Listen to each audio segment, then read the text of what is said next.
passion pour la nature a un métier. Thomas Jean est photographe animalier en plein cœur de Bruxelles. Ah, à mon avis, il était en train de becqueter. Chouette, sanglier et surtout renard. Tu vois, ici, il y a des indices de présence assez bien marqués. Là, avec la végétation, c'est vraiment hyper intéressant. Avec son projet La Minute Sauvage, il fait découvrir un tout autre visage de Bruxelles. Montrer qu'on pouvait envisager Bruxelles de manière totalement différente qu'une simple jungle de béton avec des voitures, des camions, des bus, des trams. Et pendant une journée, nous avons suivi celui qui arrive à voir le sauvage dans la ville.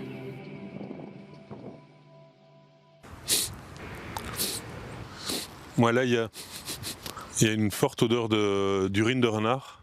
C'est un indice intéressant parce que les mammifères, de manière générale, mais le renard, qui est un canidé, va vraiment utiliser son urine pour marquer son territoire.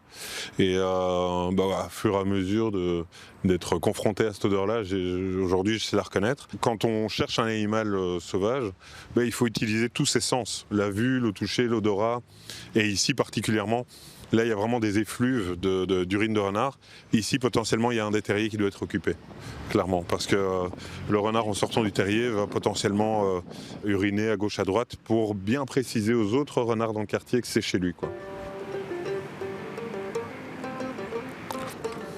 L'idée, en général, à cette période-ci, pour moi, c'est de faire le tour du quartier pour essayer de trouver des nouveaux terriers, pour préparer les observations et les images au printemps et durant l'été des renardeaux. Ici, on a typiquement un autre indice de présence, c'est le déchet de paquets de chips. L'hiver, c'est vraiment la période idéale parce que la végétation est en dormance, donc tu n'as pas de feuilles aux arbres, tu as une visibilité, un champ de vision qui est beaucoup plus important qu'en plein été où là, la nature est luxuriante, enfin la végétation est luxuriante. Et donc c'est beaucoup plus difficile de repérer des terriers à ce moment-là.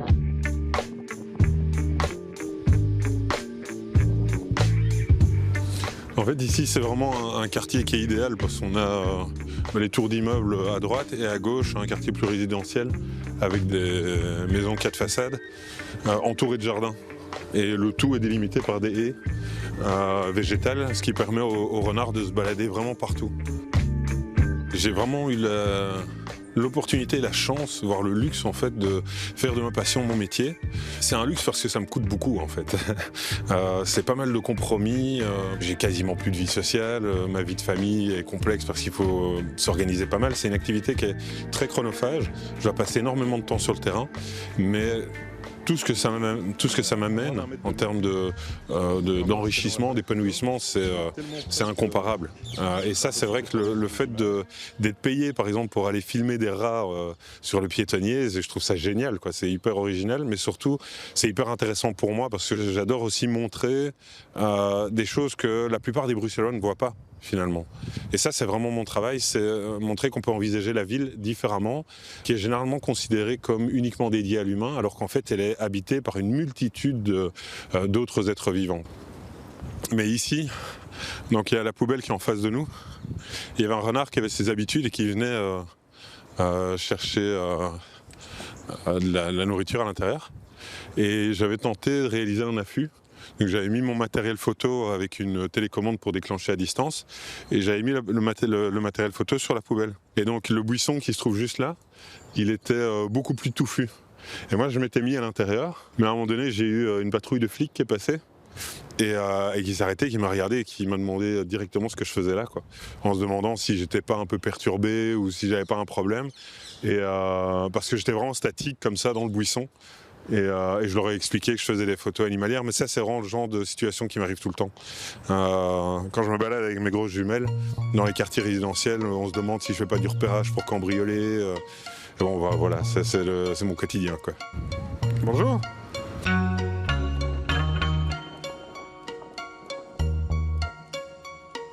Là maintenant ce que je propose c'est qu'on aille sur la friche Josaphat pour tenter d'aller trouver les terriers de renards.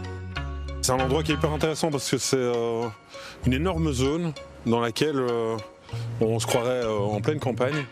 Mais depuis la route, ici, on n'a absolument pas conscience qu'il y a une friche de plus de 14 hectares. C'est un endroit que j'adore parce qu'on a vraiment l'impression d'être à la campagne alors qu'en fait on est en pleine ville. Pour moi, ça c'est le luxe bruxellois. Les années précédentes, il y avait une famille de renards qui s'était installée sur les talus de voies de chemin de fer. Réussir à avoir des images de renards sur les rails, pour moi, c'est hyper intéressant. Parce que c'est vraiment un endroit qui est très, très important pour eux.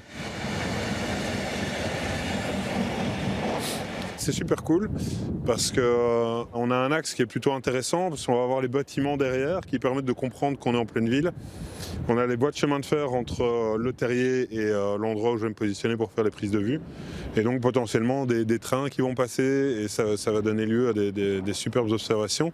Mais surtout ça va permettre de comprendre que le renard est en pleine ville, quoi. Si je fais une photo de renard dans la végétation comme ici, c'est une photo où ce renard pourrait être photographié même dans les Ardennes, n'importe où, quoi. Alors que là on a vraiment des éléments urbains et ça pour moi dans le cadre de mon travail c'est hyper important. Et c'est ça qui complique tout, c'est de réussir à replacer l'animal dans son environnement et comprendre qu'en fait on est en pleine ville. Salut Benoît. Tu vas bien? Ouais, bonne année, ouais. T'as déjà observé quelque chose? Il y avait des grives mauvies là-bas. Ah, d'accord, super.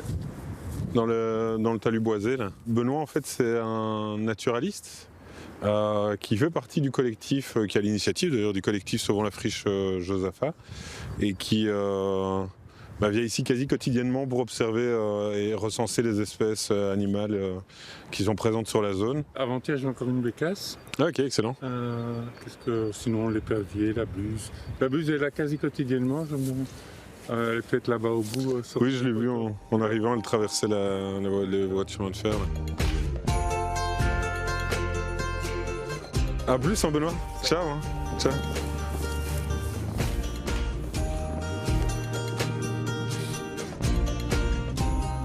J'ai toujours été baigné dans l'observation animalière. Depuis gamin, je passais déjà pas mal de temps dans les parcs et en forêt de soigne à observer la faune sauvage avec mon père et mes frères. Puis j'ai été bercé avec tous les documentaires animaliers jusque pendant mon adolescence à regarder la vie sauvage de la savane dans l'Okavango, le Serengeti, etc. Et puis très rapidement, j'ai compris qu'en fait, la vie sauvage se trouvait pas uniquement en Afrique, quoi, ou en forêt amazonienne, mais qu'elle se trouvait aussi jusqu'en pleine ville à Bruxelles. Ça, c'est le sanglier bruxellois. Et là, on est au parc de la Holue, donc il s'apprête à traverser le chemin.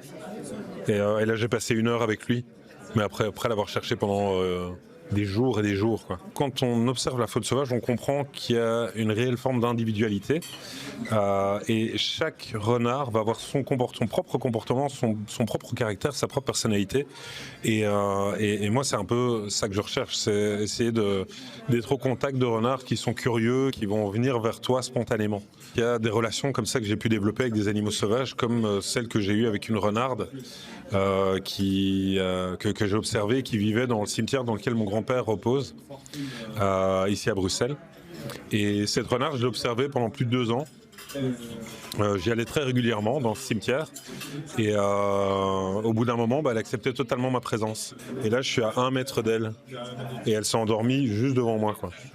Donc le niveau de confiance, ça c'est vraiment exceptionnel.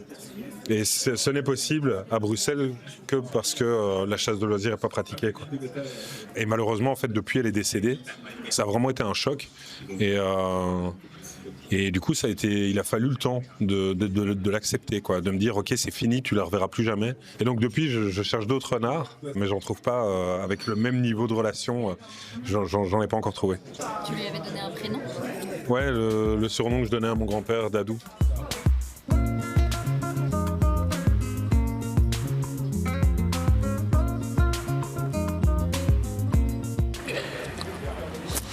Bon, maintenant qu'on est un peu plus chaud, on va pouvoir aller au pied de l'église Saint-Job pour tenter d'observer les faucons pèlerins. C'est la période d'accouplement là et j'aimerais bien réaliser des images de ce moment très fugace et donc on va tenter ça.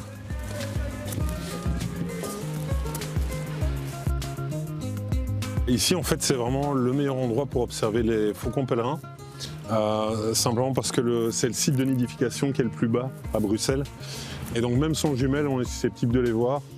Et c'est un oiseau qui est incroyable, le faucon pèlerin, c'est l'oiseau le plus rapide au monde. Il est susceptible d'atteindre des vitesses qui avoisinent les 400 km/h. Donc c'est assez impressionnant à voir des actions de chasse du faucon pèlerin. Ici dans le ciel bruxellois, c'est incroyable.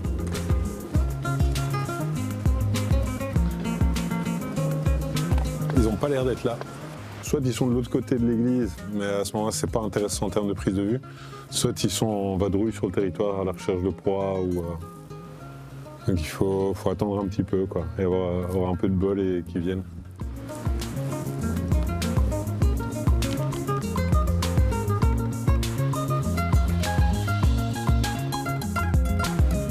Ah, il est là. Et ça, avec un peu de bol, c'est la femelle. Idéalement, j'aimerais faire des images vidéo de l'accouplement. Parce que ça pourrait être vachement utile dans le cadre de mon prochain documentaire sur la faune sauvage bruxelloise. Et le gros souci, c'est que c'est... Alors si c'est l'oiseau le plus rapide au monde quand il vole, c'est aussi l'oiseau le plus rapide au monde quand il se reproduit, quoi. C'est un accouplement de faucon pèlerin, ça dure entre 2 et 3 secondes. Et donc si on loupe ces 2-3 secondes d'accouplement, on est parti pour 2-3 heures d'attente, quoi. Et c'est tout un comportement. Il y a la femelle qui crie pour signifier au mâle que la couve elle est prête à s'accoupler, le mâle qui arrive en vol et qui crie aussi, et puis l'accouplement a lieu, ils crient énormément tous les deux, et puis hop, ils se séparent.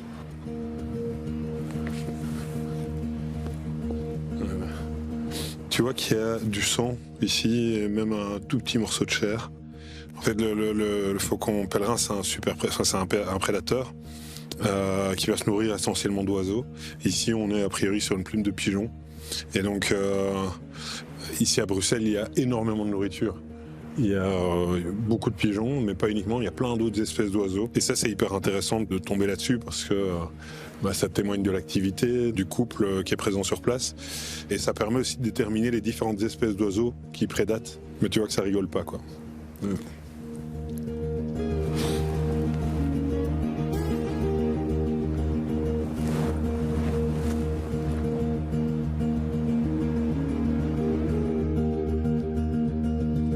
Il y a eu un peu d'activité, ils ont un peu volé autour de nous, mais il ne s'est pas passé grand-chose, il n'y a pas eu d'accouplement. Et vu qu'ils viennent de manger, à mon avis, ils vont rester posés pendant plusieurs heures, donc ça ne vaut pas vraiment la peine que je reste plus longtemps. En plus, la météo n'est pas franchement avec moi, donc là, a priori, je vais remballer et puis y aller, mais c'est comme ça, c'est mon quotidien, faire avec la pluie, avec le vent, avec le froid, et revenir le lendemain, quoi.